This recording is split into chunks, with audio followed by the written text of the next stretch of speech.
Thank you, Mr. Chairman, for hosting this important hearing on foreign influences within our classrooms. I'm a first-generation Korean American. I was born in Korea and raised in Japan, and I speak Korean as my first and Japanese my second and English is my third.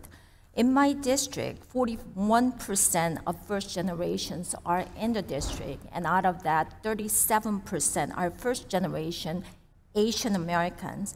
They're very hardworking people, and they're very proud of Americans, and I love Chinese Americans. Having said that, stopping Confucius Institute and Confucius classrooms has nothing to do with racism.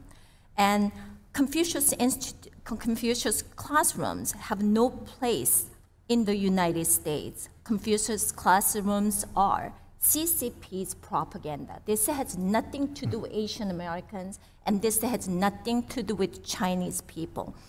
And I'd love to submit for the record for a recent resolution that has unanimously approved by Orange County Board of Education, Mr. Chairman, highlighting the concerns with Confucius Institute and specifically Confucius classrooms.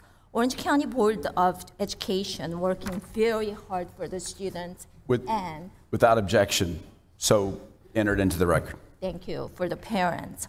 We cannot allow these who hate democracy and freedom to infiltrate our classrooms.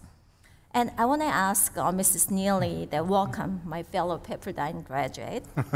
I am glad that your organization has shown parents across the country how concerning that it is CCP has become embedded in our classrooms. We all are very much concerned. So my question is, more study has been done and how damaging the students in the classrooms and how stop this propaganda, the threat of allowing influence by CCP. How to address this? Mm-hmm. I think I'm going to quote from an old G.I. Joe cartoon, knowing is half the battle. We need to get our arms around the scope of this problem, and I think that is one of the problems. We don't know how much money is coming, we don't know where it's going, we don't know where it still exists, and so once we have that basic information, then we can start to address it. Some communities may say we don't want this altogether, other communities may say, you know what, great, we're totally all in, we don't have a problem with this. I believe that that should be up to communities and individuals, but it should not be something that is operating in the shadows without us knowing.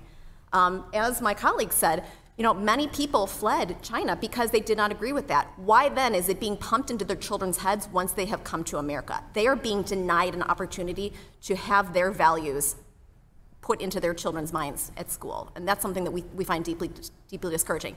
As do a majority of Americans. We conducted polling on this in June, and we found that a vast majority of Americans believe that, yes, absolutely, parents have a right to know what is going on. 87% of respondents who we polled felt that school districts should be required to disclose when they accept money from foreign governments, as Mr. Walters pointed out. 73% felt it was inappropriate for schools to share student data with foreign governments that fund school programs. And 73% disagree that schools should be allowed to charge tens of thousands of dollars to parents seeking information about foreign funding. When I requested documents on this from Fairfax County Public Schools, the initial estimate I was provided was over $35,000. That is appalling that a public school district would throw up a barrier like that in the name of oversight. And things like that should not happen going forward. Well, that's the reason this education committee passed the parental rights, and they have to know what kind of propaganda that they're teaching, how they spend their money. Mr.